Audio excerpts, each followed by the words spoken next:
Saúde a todos com a paz do Senhor, amém? Pode tomar assento, sem perca de tempo, abra sua Bíblia em Hebreus, capítulo de número 13. Hebreus, capítulo de número 13. Vamos fazer a leitura do versículo de número 17. Aproveitando a ocasião, esse não é um culto de aniversário, é um culto de ação de graças. Eu não sei se você entende a diferença. A diferença é que nós não fazemos culto a homens, mas nós cultuamos a Deus pelos homens que Ele levanta para pastorear o seu povo, amém? Hebreus capítulo de número 13, a partir do versículo de número 17, diz assim a palavra do Senhor: obedecei a vossos pastores e sujeitai-vos a eles, porque velam por vossa alma, como aqueles que hão de dar conta delas, para que o faça com alegria e não gemendo, porque isso não vos seria útil. Amém? Então, como eu disse, aproveitando a oportunidade, a ocasião que hoje nós fazemos esse culto em ação de graças, pela vida do pastor César, pelo favor que o Senhor fez para conosco, de ter levantado esse homem para nos abençoar, conduzindo o povo dele, o povo de Deus, para o bom caminho. Eu digo isso porque, veja só, os reformados, eles costumam dizer que quando Deus quer disciplinar ou quer castigar uma igreja, Ele levanta um mau pastor para poder disciplinar a igreja.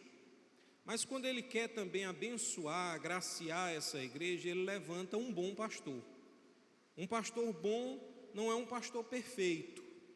Veja só, que o pastor perfeito é aquele que não tem defeito algum, porque a ideia de perfeição é algo que foi feito por completo. Inclusive, é uma loucura da nossa parte exigir que qualquer pastor, que qualquer líder, ele seja alguém perfeito, porque nós mesmos não somos perfeitos. E um perfeito não poderia estar conduzindo esse povo tão imperfeito, ele ficaria louco. Por quê? Porque como é que você vai, sendo você perfeito, administrar a imperfeição das outras pessoas? É algo extremamente complicado. Por isso que eu digo que o pastor bom, porque o bom pastor é Jesus, mas há pastores bons que o Senhor levanta, Ele levanta como uma bênção da parte de Deus. É Deus quem dá, e não é uma coisa que eu invento. Basta você lembrar das palavras do apóstolo Paulo, quando ele diz que Deus deu uns para apóstolos, outros pastores e mestres. É Deus quem dá. Então, nós temos que entender qual é a vontade de Deus para a nossa vida. E é por meio daquilo que Ele faz por nós e em nós que nós conseguimos entender mais ou menos qual é o seu objetivo. Mas é certamente pela palavra de Deus que nós entendemos qual é a sua vontade. No versículo 17, o texto lido nessa tarde, é um texto de Hebreus, do qual nós não temos a autoria, mas eu costumo dizer que a autoridade das Escrituras não está na autoria de quem escreveu os livros. A autoridade das Escrituras repousa na inspiração do Espírito Santo. Então, o texto de Hebreus nós não temos autoria, mas nem por isso ele deixa de ser palavra de Deus. Como também nós não temos autoria do livro de Jó, mas nem por isso deixa de ser palavra de Deus. Porque a autoridade das Escrituras não repousa na autoria, repousa no Espírito Santo que inspirou os autores a registrar essas palavras. É assim que eu creio e é assim que a palavra de Deus nos ensina, que toda palavra é divinamente inspirada. E é nisso que consiste a autoridade das Escrituras. É o que diferencia ela de qualquer outro livro. É o que diferencia ela de qualquer livro de história, de filosofia ou de qualquer outra coisa. Só essa palavra é divinamente inspirada.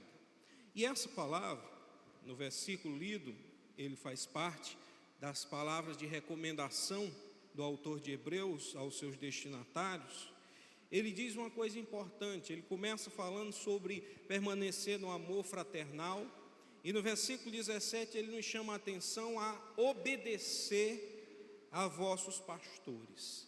A palavra aqui para pastores, ela também pode ser traduzida como condutores ou superiores. Isso aqui é importante para a gente observar. O pastor, nesse caso descrito aqui do autor de Hebreus, a palavra nos ensina que ele não é dono do rebanho, ele é o condutor, é aquele que supervisiona, é aquele que vai ter o cuidado de verificar se existe alguma ameaça contra as ovelhas que estão sobre o seu comando, sobre a sua tutela, e é a pessoa que também tem a responsabilidade de conduzir o rebanho a lugares aonde haja fartura de alimento, aonde haja fartura de água, para que o rebanho sempre esteja alimentado e refrigerado. Eu digo isso porque é uma recomendação que o autor de Hebreus ele deixa implícita para todos aqueles que exercem a liderança sobre o povo de Deus. Então aqui nós não estamos falando só de pastores, nós estamos falando de todos os líderes constituídos por Deus, para o comando, para o conduzir, melhor dizendo, do rebanho do Senhor. E basta a gente observar e lembrar que quando o Salmo 23 foi escrito, ele é escrito dentro de um contexto pastoreio, e esse contexto revela que o pastor é aquele que conduz aos pastos verdejantes, a águas tranquilas, e que protege, conduzindo com a sua vara e com seu cajado. Essa é a função da liderança, conduzir o rebanho do Senhor, velar por ele.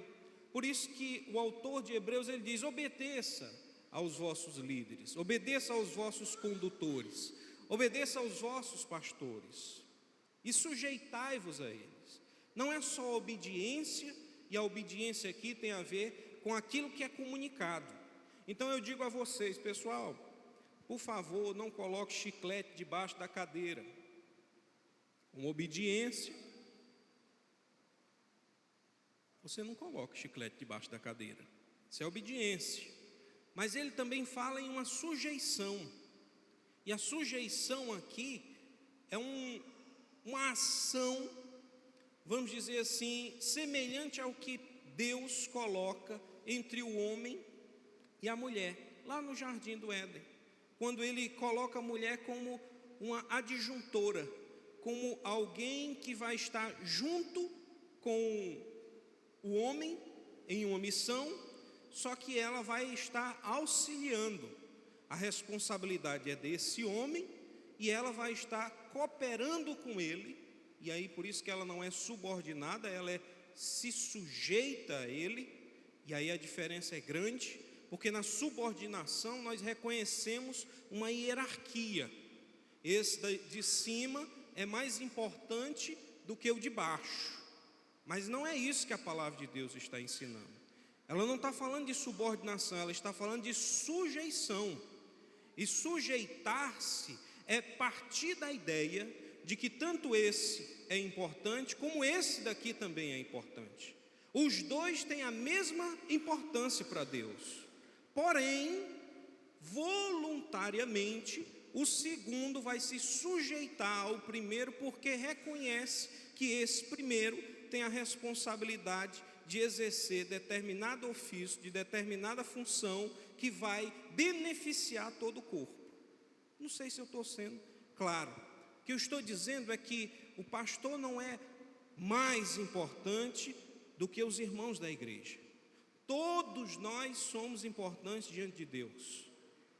Porém, diante da missão da igreja, Deus levanta pastores para conduzir o rebanho, e o povo voluntariamente se sujeita à liderança do pastor, não porque ele é o mais importante, mas porque nós acreditamos que ele foi o anjo constituído por Deus para conduzir a igreja do Senhor. Isso é sujeição. Então a relação da igreja com o pastor não é de subordinação. É tanto que se você não quiser se sujeitar a ele, você pode ir embora. mudar de igreja, pode deixar até de ir para qualquer igreja, mas se você reconhece que existe uma missão para a igreja, você deve também reconhecer que Deus é quem dá à igreja os seus líderes. É Ele que constitui, porque Ele é que sabe, Ele que conhece cada um de nós, e Ele vai constituir essa liderança para nos conduzir, para nos dirigir em todo o bom caminho. E nós devemos orar por essa liderança. Nós devemos orar para que o Senhor continue conduzindo, para que a liderança não perca o foco. Porque infelizmente nós temos algumas igrejas, e aí eu não quero falar de denominações específicas, mas que às vezes o começo daquele líder é um bom começo.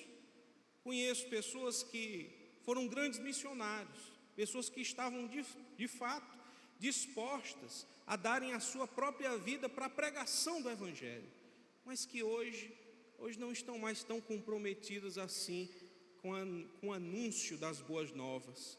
Estão querendo mais buscar, vamos dizer assim, águas tranquilas para si e não para o rebanho. Estão apacentando a si mesmo em vez de apacentar o rebanho de Cristo. Quando o autor de Hebreus diz que nós devemos obedecer aos vossos pastores e sujeitar a eles, ele responde na sequência dizendo que é porque eles, os pastores, os líderes, eles velam, eles cuidam de nós como alguém que um dia há de prestar conta desse rebanho. Como nós cantamos há pouco tempo, que naquele dia, naquela hora, naquele momento em que nós chegarmos diante de Deus, o pastor da igreja vai estar lá nos apresentando como se estivesse prestando conta, porque o rebanho não é dele, não foi ele que comprou este rebanho, foi Deus Pai que comprou este rebanho, dando o seu Filho Jesus Cristo por amor de nós. E a Bíblia diz que nós não fomos comprados nem com ouro, nem com prata, mas pelo sangue precioso do Cordeiro de Deus. Então nós fomos comprados, irmãos, mas não pelo pastor, nem por esse, nem por qualquer outro. Fomos comprados pelo bom pastor. E ele é bom por um motivo muito simples, porque ele é o único que tem a capacidade de dar a sua vida pelas suas ovelhas. Por isso que Jesus é o bom pastor, que deu a vida por nós e nos resgatou. E para que nós não estivéssemos dispersos, ele deu à sua igreja homens, líderes, para conduzir o rebanho de Cristo, sempre no caminho da fé, sempre andando em verdade do Espírito e da nossa palavra. Esses homens vão velar porque eles vão prestar contas, e aí a responsabilidade é muito grande. E quando eu falo de responsabilidade, irmãos, alguns talvez não entendam a responsabilidade, porque veja só, quando eu subo aqui para ministrar, e eu vou ministrar a palavra de Deus, eu tenho sempre o cuidado de tentar ministrar aquilo que eu posso comprovar pelas Escrituras, tendo o cuidado de sempre pregar a palavra de Deus, por mais que não agrade, mas eu tenho o cuidado de pregar a palavra de Deus, porque quando eu faço isso, eu coloco sobre a própria palavra de Deus e sobre o próprio Deus a responsabilidade. Uma vez eu ouvi um pastor, o pastor Hernandes Dias Lopes, ele diz o seguinte: olha, Deus não tem compromisso com a palavra do pregador. Deus não tem compromisso com a palavra do pregador. O que é que ele quer dizer com isso? É que o pregador, na empolgação, ele pode chegar aqui e dizer: olha, Deus está dizendo que você vai ser rico.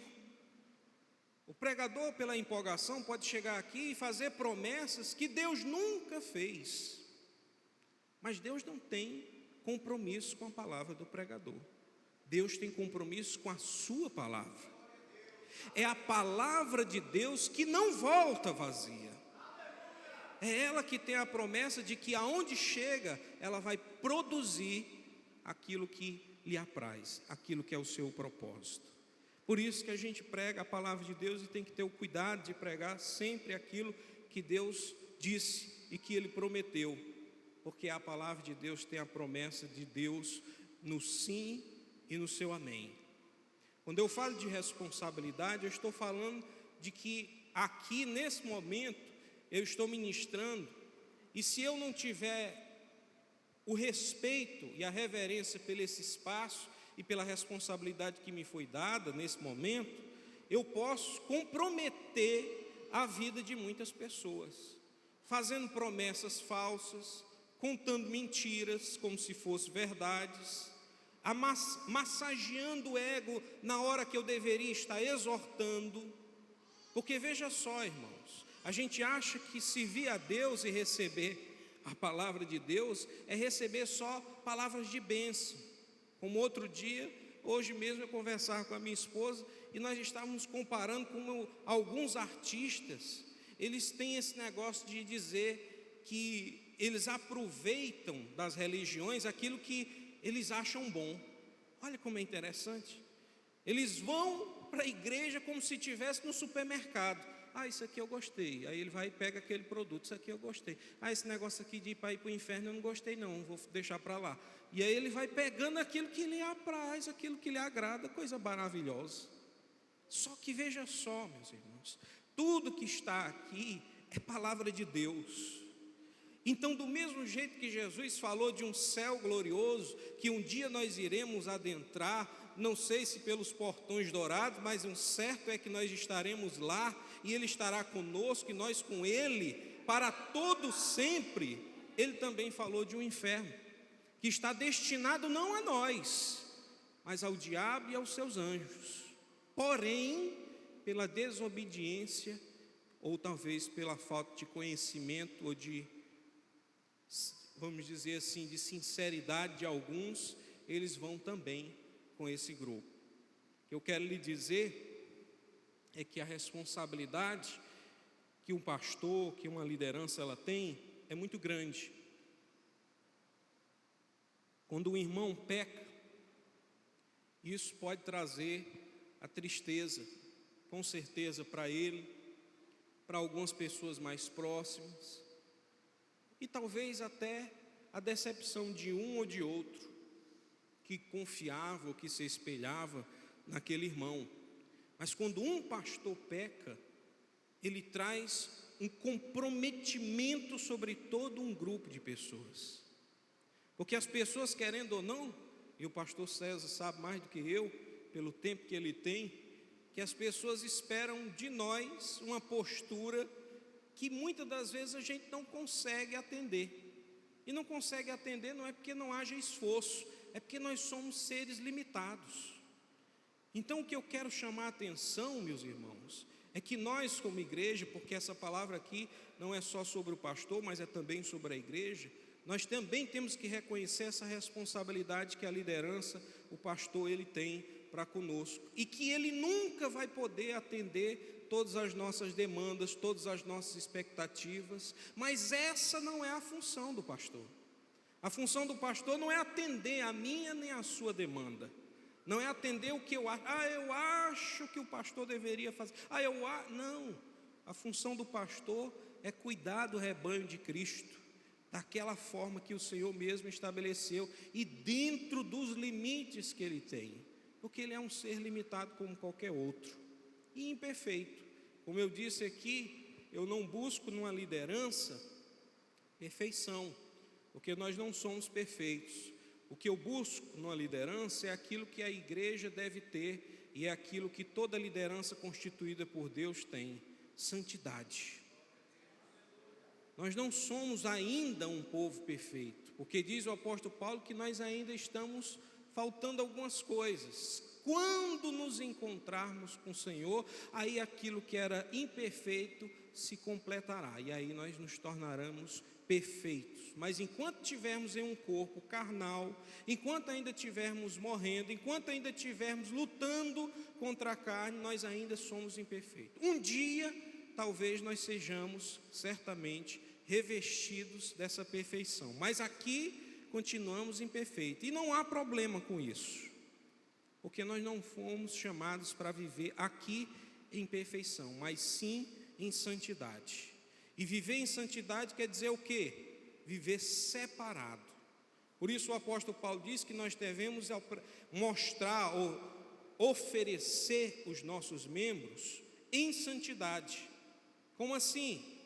Os nossos olhos têm que ser oferecidos a Deus em santidade, os nossos ouvidos, as nossas mãos, os nossos pés, todo o nosso corpo deve ser santo, no sentido de que ele é separado para louvor e glória de nosso Senhor Jesus Cristo. É aquela musicazinha que é ensinada às crianças. Cuidado, olhinho no que vê. Cuidado, mãozinha no que toca. O nosso Senhor está observando todas as coisas. Você entende isso?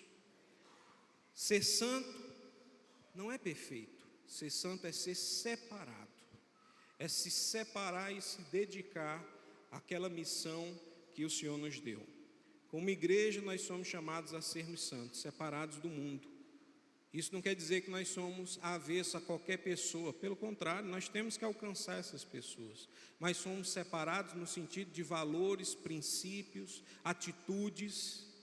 Nós somos separados porque fomos guardados por Deus e somos guardados todos os dias para uma boa obra que Ele nos confiou. E a liderança também é esse povo separado por Deus, que tem muitas responsabilidades. E diante dessas responsabilidades,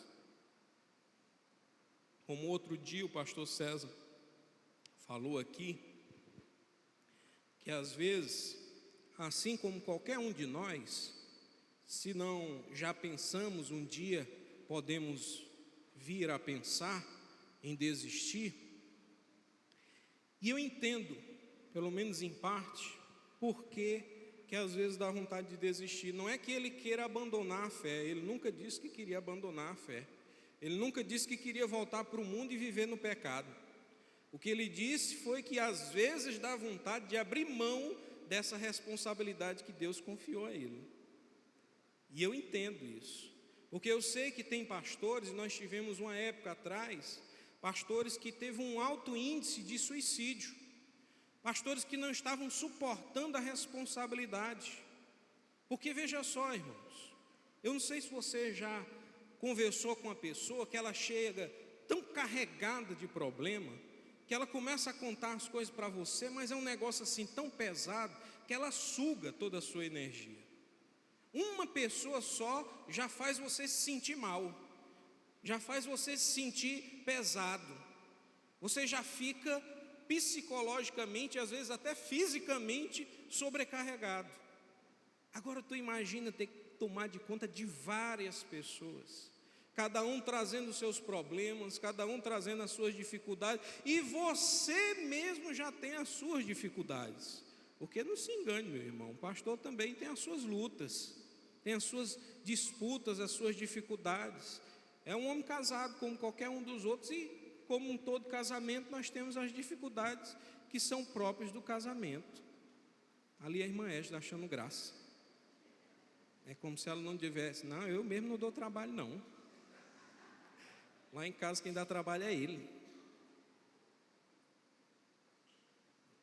Temos que entender que os líderes não são homens perfeitos, mas devem ser homens santos, homens separados e dedicados ao ministério que Deus confiou, cuidando sempre do rebanho do nosso Senhor Jesus Cristo.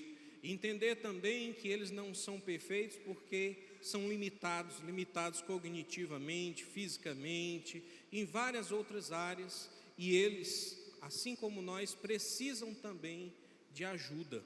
Muitas das vezes a gente precisa, de certa forma, ser mais do que uma boca para estar falando os problemas, sermos também ouvidos. E a vida de pastor e a vida de líder, como diz o Tiago, que nós não devemos almejar o episcopado. Na verdade, o apóstolo Paulo diz que quem almeja grande coisa, e é de fato uma responsabilidade muito grande. Mas Tiago parece que tenta nos dissuadir da busca por esse ministério, porque ele diz que a quem foi dado mais, será cobrado mais. Então ele diz, se você quer, tudo bem, amém. isso é de Deus, mas se prepare, com certeza a responsabilidade será muito maior, e é muito maior mesmo, irmãos, é muito maior, porque nós temos as lutas, temos as dificuldades, mas como eu falei, na grande maioria das vezes, nós esperamos que o pastor seja o quê? Seja aquela pessoa forte, seja aquela pessoa firme, aquela pessoa preparada sempre para trazer uma palavra de conforto, uma palavra de ânimo, que nos dê força quando Ele mesmo está precisando de força. Essas são as dificuldades, algumas delas que os pastores eles vivem. Por isso, quando o autor de Hebreus diz que nós devemos obedecer aos nossos pastores e sujeitar a ele está dizendo que nós temos que fazer isso porque eles também são homens constituídos por Deus e que têm uma responsabilidade para com cada um de nós, dificuldades que eles têm que contornar e firmeza que eles têm que ter para conduzir o rebanho do Senhor. No final ele diz que tudo isso tem um objetivo, a obediência e a sujeição aos pastores, elas têm um objetivo. Qual é o objetivo? Para que o faça com alegria e não gemendo, porque isso não vos será útil. E aqui ele está falando o quê? Que os pastores eles tenham também o prazer de pastorear, que nós tenhamos o prazer de ser pastoreados, mas que o pastor também tenha o prazer de pastorear. Como assim? Vou dar um exemplo muito simples. O pastor César, a gente já conversa há um bom tempo, e uma coisa que a gente tem em comum é justamente o que fere a muitos, é a ingratidão. Então, a gente faz, a gente tenta ajudar, a gente tenta cooperar de alguma maneira, e parece uma coisa, né, pastor? Quanto mais você ajuda, mais aquela pessoa tem a tendência de se tornar ingrato àquilo que você fez. Acontece, não é sempre, mas às vezes acontece, de você ajudar, de você investir em uma alma, de você lutar por ela, de enfrentar batalhas, e em troca, em vez de gratidão, porque é o mínimo que você pode ter. Às vezes você pode até discordar da postura do pastor, do que ele fez, do que ele disse, mas você também tem que ter a hombridade de reconhecer aquilo que ele fez de positivo na sua vida, ou por você. Eu digo isso porque, particularmente, eu já fui muito ajudado pelo pastor César, não digo isso só porque é um momento de comemoração, mas é porque, de fato, já vivi essa experiência. Ele já me abençoou de várias formas, financeiramente, espiritualmente e de outras maneiras. Então eu tenho a gratidão por tudo aquilo que ele fez. Mas também não sou, vamos dizer assim, não sou negligente ao ponto de reconhecer que teve coisas que eu não concordei. Mas toda vez que eu discordei de alguma coisa e que eu achei pertinente, eu comuniquei a ele. Então eu era o primeiro a chegar e dizer: pastor César, isso aqui, rapaz, o senhor achou certo isso aqui? Rapaz, a minha opinião é essa, E sempre tive a liberdade de conversar com ele, como ele também sempre teve. Como eu disse, com o pastor César eu sempre gostei de tratar, porque ele sempre foi sincero, mesmo quando ele não queria ser. Eu digo isso porque quando nós tivemos um atrito, né? E eu acho que isso é positivo, porque toda amizade em algum momento ela gera um atrito. Eu acho que é pelo excesso de proximidade, e aí a gente dá uma afastada, mas se permanece a amizade é porque essa amizade é verdadeira. E a nossa amizade, graças a Deus, é verdadeira porque tem durado esse tempo todo. E quando eu via ele na rua, ele não sabe disfarçar, né? Eu fico admirado com aquele povo que é cínico, né? Tem a capacidade de disfarçar, mas ele não tinha essa capacidade. Eu via ele, eu digo: pastor César. Aí ele dava aquele sorriso rei sem graça, sorriso rei murcho, porque quando ele quer achar graça de verdade, você conhece. Agora quando ele dava por educação, mas eu percebia que ele estava ferido. E na primeira oportunidade que eu tive, eu vim conversar com ele, pedir perdão a ele. Eu sabia que eu tinha magoado, e graças a Deus nós estamos com essa amizade até os dias de hoje.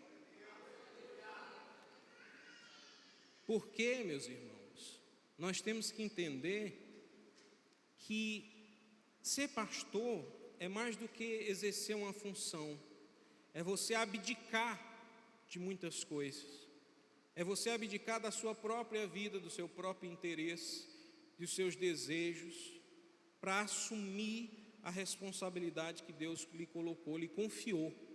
Então, eu posso, talvez até mais do que alguns, pela intimidade que eu tenho com ele e pelo tempo que nós convivemos juntos, pelas coisas que já passamos, posso dizer ao pastor César que posso até não concordar com tudo que ele já fez, mas eu tenho a certeza absoluta que foi Deus que deu o pastor César para essa igreja. Não tenho nenhuma dúvida. E a minha vontade é que eu possa, pelo menos, não tornar o fardo tão pesado para ele não ficar tão triste, né? Eu procuro ser uma ovelha que não seja tão rebelde, para não dar tanto trabalho. Vez ou outra a gente dá um sustozinho nele, né? Uma carona, eu digo, é de Deus.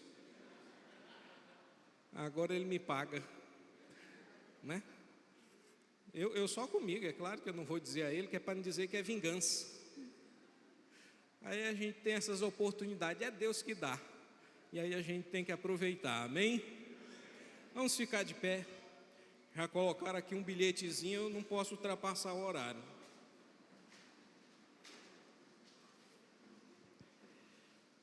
E eu queria só reforçar, como eu havia já dito, esse culto não é um culto de aniversário, não é o culto para o pastor César, porque isso seria uma heresia. A palavra de Deus diz que nós não devemos cultuar homens e nem as coisas criadas. Nós não devemos fazer isso. Mas esse sim é um culto de ação de graças, um culto para agradecer. Agradecer pelo tempo de trabalho que o pastor César já tem dedicado a essa igreja. Eu particularmente conheço ele, já vai fazer 16 anos que eu permaneço nessa igreja, acompanhando, desde algum tempo atrás, de algumas coisas que a gente já mudou, antes mesmo dessa igreja ser construída. Eu me lembro que quando foi rebocada essa igreja, ainda estava no reboco, precisava caiar. Eu me lembro que foi eu e o irmão Sinelândia que fizemos a boa parte desse serviço. Ele colocava uns andames e eu e ele, caiando aqui essa igreja. A própria construção já foi uma peleja, porque a igreja é muito alta, muito grande, caía, aí no outro dia tinha que levantar a parede de novo, toda daquela disputa. Alguns dizendo, rapaz, esse homem é doido, faz uma igreja menor, depois nós faz uma maior, é aquela coisa toda. O pastor César sempre teve essa visão da parte de Deus. Hoje a igreja está pequena, para aquele povo que o Senhor tem nos confiado.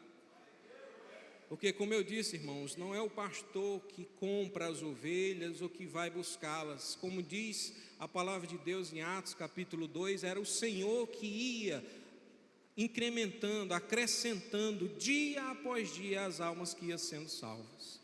E nós louvamos a Deus pelo Senhor ter acrescentado essas almas e por ter levantado o pastor César, a irmã Éslia. Eu chamo a irmã Éslia, mas eu reconheço o pastoreio dela. Ela é uma copastora com o pastor César, cuidando de todo esse rebanho, porque não pense que isso não respinga nela. Direto ou indiretamente, ela também vai estar sempre pastoreando o rebanho que o Senhor confiou a esse casal.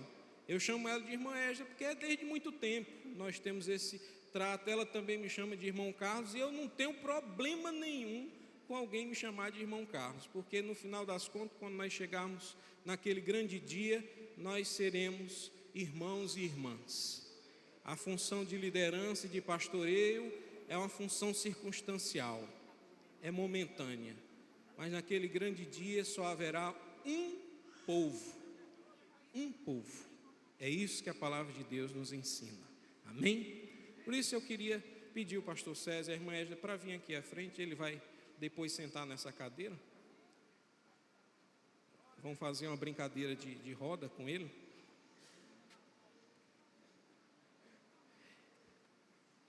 Eu queria pedir que eles dois viessem aqui.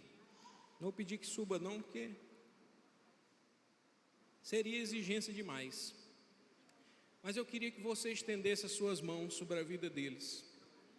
E agora, de maneira sincera, não quero que você faça isso por obrigação, não quero que você faça isso porque apenas eu estou dando comando, mas se você sinceramente reconhece todo o serviço que esse casal tem prestado à nossa comunidade, à nossa igreja, que você ore agora pela vida dele, para que o Senhor acrescente mais alguns anos de vida com saúde, com segurança, sempre na presença do Senhor e debaixo do Espírito Santo, conduzido sempre pela mão poderosa do nosso Deus, para que nós possamos também ser abençoados, amém? Oremos. Senhor meu Deus, meu Pai, nós te damos graças, Senhor, pela vida do pastor César e da irmã Égida, por este casal que o Senhor levantou para conduzir o teu rebanho. Abençoa o teu servo e a tua serva, Senhor, lhe dando saúde, segurança, paz, tranquilidade, que em nome de Jesus, Senhor, venha sobre a vida dele e dela tempos de refrigério, que o Senhor possa dar sabedoria nos momentos difíceis, para que eles possam sempre tomar as decisões que melhor te apraz, Senhor, que teu Espírito esteja sempre presente sobre a vida dos teus servos e que não lhes falte, Senhor, a tua graça. Deus querido, Deus amado, derrama sobre a vida deles a tua graça, o teu Espírito, o bálsamo que cura, o bálsamo que refrigera, o bálsamo, Senhor, que vem para nos tratar, que em nome de Jesus o Senhor possa conduzir sempre eles debaixo das tuas mãos poderosas. Deus querido e amado, te somos gratos por esse casal e que em nome de Jesus eles possam estar conosco por muitos e muitos anos. É assim que te oramos e já por fé te agradecemos no nome de Jesus. Amém e graças a Deus. Aplausos.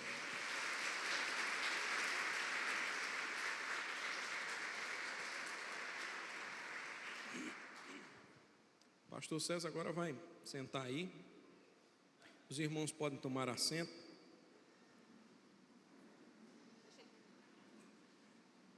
E agora cada irmão vai vir depositar R$100 nos pés dele. O povo difícil, viu, rapaz? A gente faz toda essa mensagem, mas o povo, para não se quebrantar, não se sensibiliza não. Eu estou brincando, irmão. Ninguém vai fazer uma loucura dessa não, porque eu era o primeiro a correr, que eu não tenho R$100 para botar nos pés dele. Não. Você vai colocar o seu pedido de oração aqui debaixo do pé dele. E vai fazer 3 orações por dia e ele vai abençoar. Não é assim não, né? Bem, irmãos, nós temos agora uma apresentação e me pediram para fazer a leitura de um texto.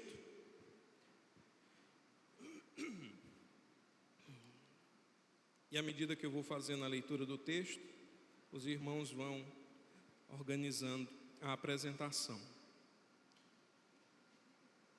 Bem, hoje é um dia muito especial que resolvemos homenagear alguém muito importante para esta igreja.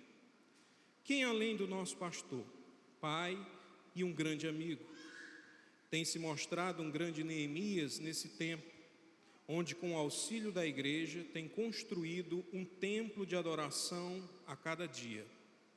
E assim como Neemias teve suas dificuldades, opositores, ajudadores e intercessores, aí está o nosso pastor, o Neemias neste tempo.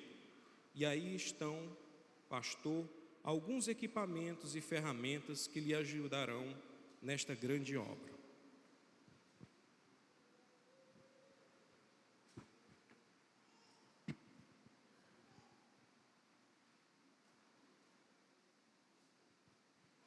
Nós nos trouxemos essas luvas que representa força, resistência para trabalhar. Pastor, que Deus continue abençoando e usando as suas abençoadas mãos. Sabemos que árdua é a obra. Vista as suas luvas, porque temos um grande trabalho pela frente. Vista as suas luvas e o Senhor pega pesado no batente e precisa de resistência para continuar essa obra. Estamos juntos com o Senhor e há muito trabalho pela frente.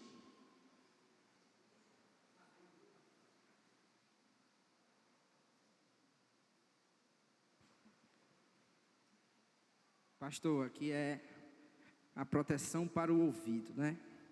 Que os seus ouvidos estejam sempre protegidos por Deus.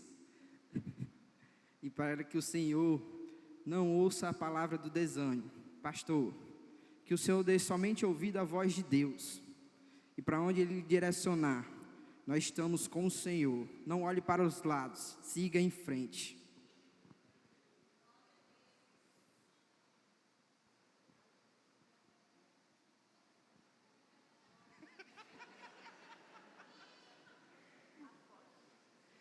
Pastor, que Deus continue abençoando por onde quer que andares, com os pés protegidos e guardados, andando sempre em obediência.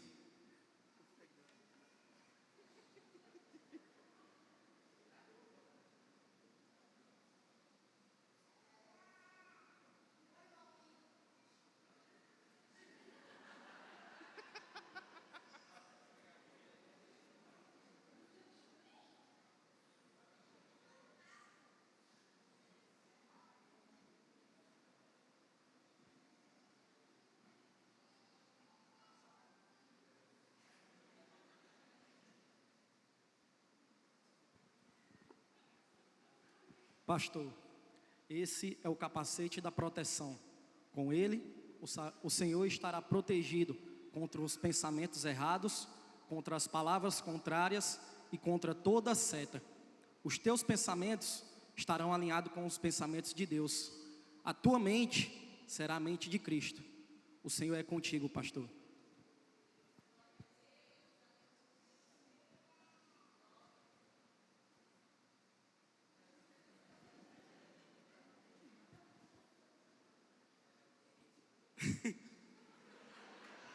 Pastor, este colete te dará direcionamento, envolvimento do Espírito Santo.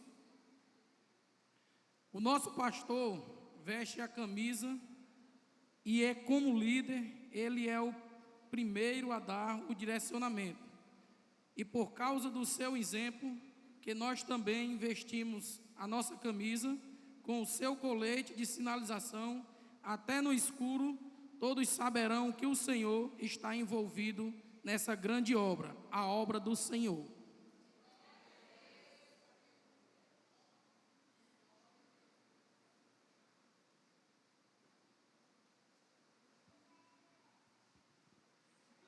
Proteção para os olhos, pastor. Esse óculos representa a proteção para os seus olhos espirituais. Amém?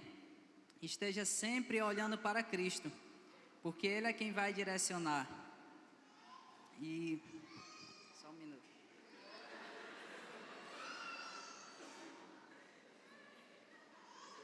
Olhe sempre para Cristo, o verdadeiro pastor e construtor dessa grande obra.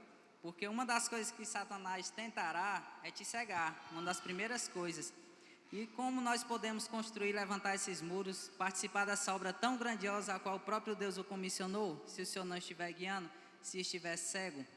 Então esteja sempre com seus óculos espirituais, nos guiando, nos direcionando nessa grande obra, amém?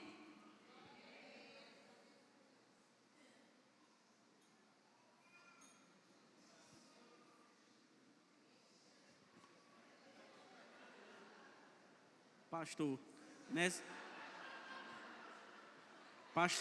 nessa obra não esqueça de usar cinto de proteção, pois haverá momentos que o Senhor vai precisar subir em lugares bem altos.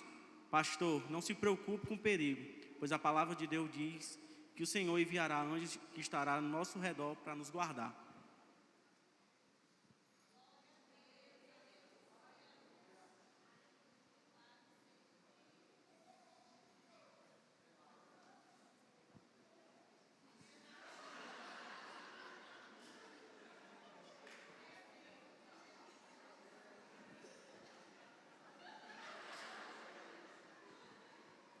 Pastor, carro de mão.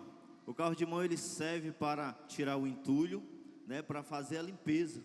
Assim também como o carro de mão ele serve para levar, né, o material para o pastor, para que ele possa fazer a obra do Senhor.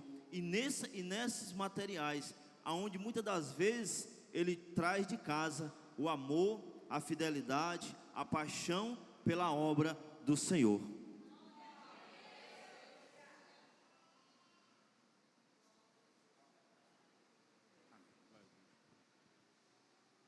Pastor, a lixa ela serve para tirar imperfeições, moldar os objetos aos olhos de quem vê.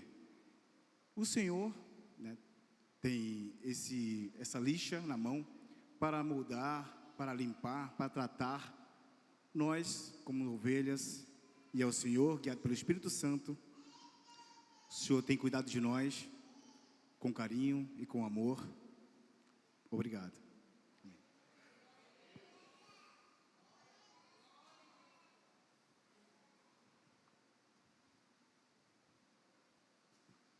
Pastor, a pá é muito necessária em uma obra, pois além de retirar todo o entulho, ela ainda ajuda a nivelar os lugares que estão desnivelados. E o Senhor, pastor, não tem medido os esforços em trabalhar com excelência em nossa obra e assim se prontificado fisicamente, mesmo muitas vezes exaustos. E a gente agradece porque o Senhor tem nivelado tão boa obra em nossa igreja.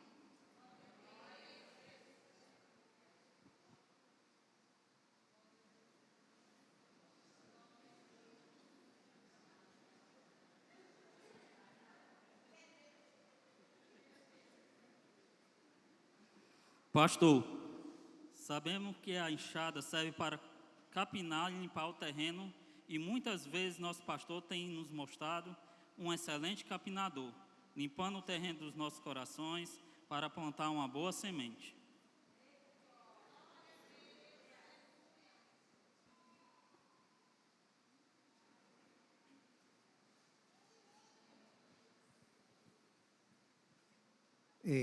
O martelo, ele representa a palavra, pois o pastor, ele tem pregado, fixado a palavra de Deus em nossos corações e nos ensinado a seguir a Escritura e a servir a Cristo todos os dias de nossa vida e a demonstrar o amor de Deus. Assim é o nosso pastor.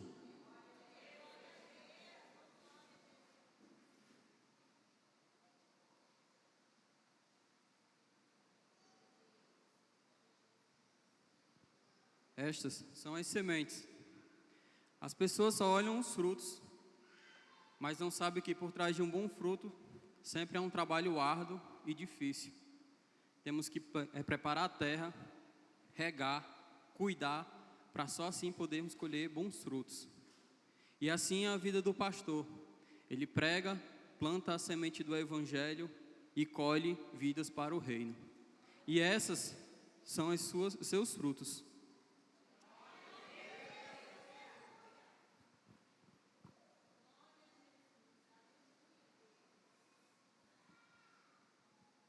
Querido pastor, todas as bênçãos virão sobre ti e te alcançará quando ouvires a voz do Senhor teu Deus.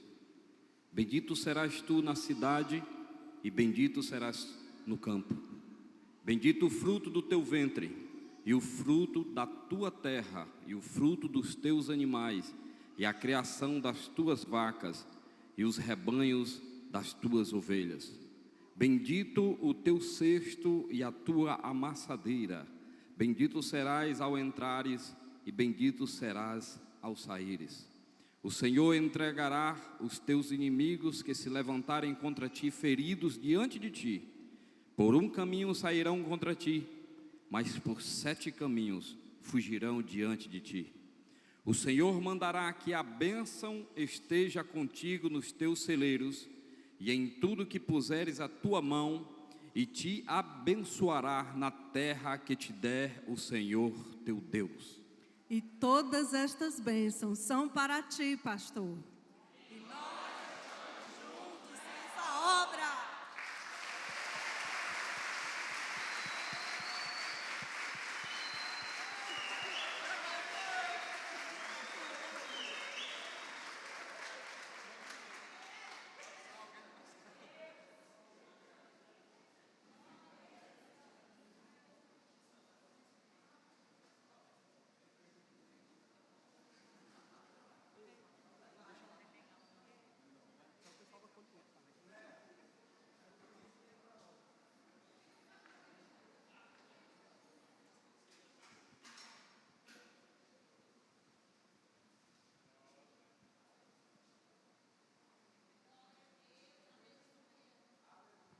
Aleluia. Glória a Deus. Que coisa maravilhosa, né? Ter um pastor aí parametrizado aí para a obra, com todo equipamento. E a gente é muito grato e feliz a Deus por termos o pastor César como ele é, cuidando da sua